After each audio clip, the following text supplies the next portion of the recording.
he would not be seen with that. So I asked permission that he could just come around, my lady, stand there when I point out certain things, that we have reality in this.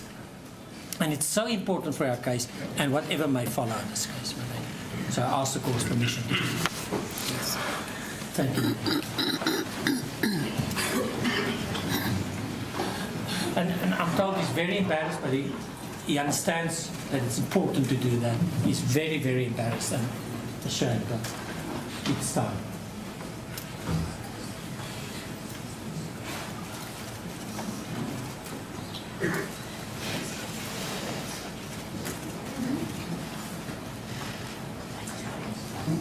You could just take off the legs then.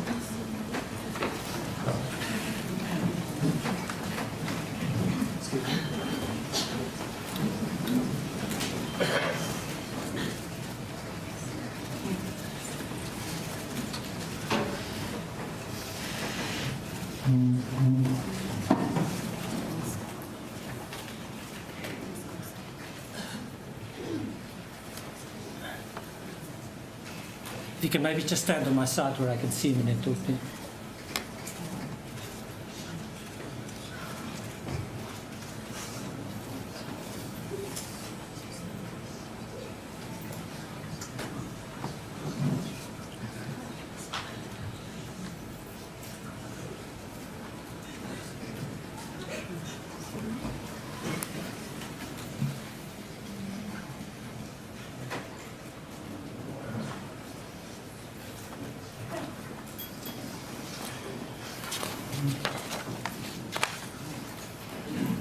Lady,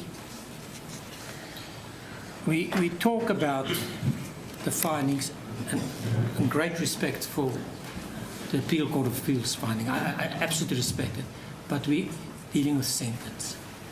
We have to see rationality now in the context of sentence.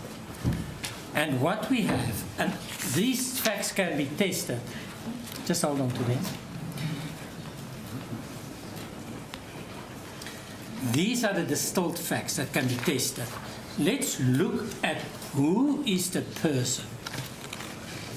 After incorporating the Supreme Court of Appeals finding that you must sentence today, or Friday, or whatever day, this is the person.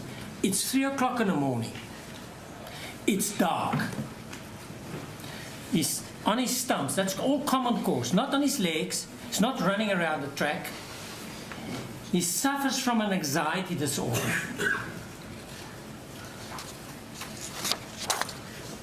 We know that the uncontested evidence was that when he was on his stumps, his balance was seriously compromised. And without anything, he would not be able to defend himself. He was anxious. He was frightened. That frightened finding is not gone. And he was suffering from an anxiety disorder. That's not gone. This must all be seen in the context of his disability and the pervasive effect of the disability on his subjective thinking.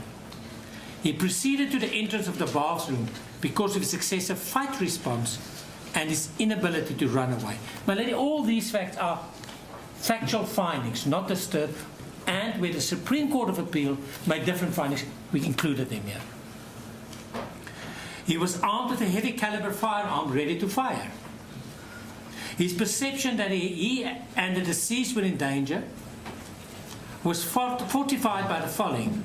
The open bathroom window, which explained the noise he had heard. So it's not that there was nothing. Of course there was. It's factual findings. The fact that there were ladders outside his house, as his house was being painted at the time, which would have facilitated access to the bathroom.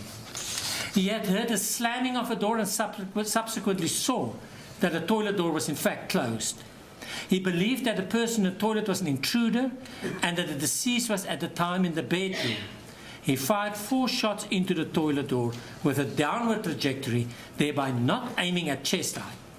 Although he may have been anxious and although frightened, his belief that he was entitled to fire was not rational and therefore not genuine. And that's where I stop. When I look at him and I think, how rational can it be, my lady? And if he may go back. I see that it's stressful for him if he may go back.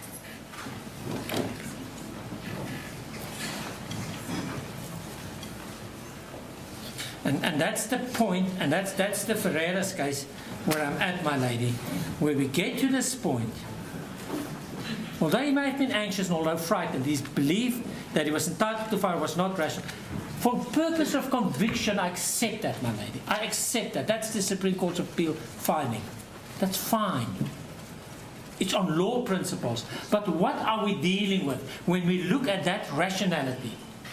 We're dealing with a person that's not like me. It's not like her, it's not like her. It's a person where I don't want to overplay vulnerability. That's not what I want to do. I don't want to overplay disability, but the time has come that we must just look at different eyes, at least with unbiased eyes. It doesn't mean because he's vulnerable that he can do what he likes. That's not what we're saying. But we're saying we're entering the field of sentencing. Look at that man's conduct. Was his fear rational? No, it was found not to be rational. Meaning that he was entitled to shoot? No. That's why he's convicted of dolus eventualis. But please, let's understand. Let's understand when you combine these factors, you can't look at each one in isolation. Put them in one box and see who's this man that you must sentence. It's not the man running with evil on two healthy legs, wanting to protect his girlfriend and running to the bathroom to kill. That's not what it was.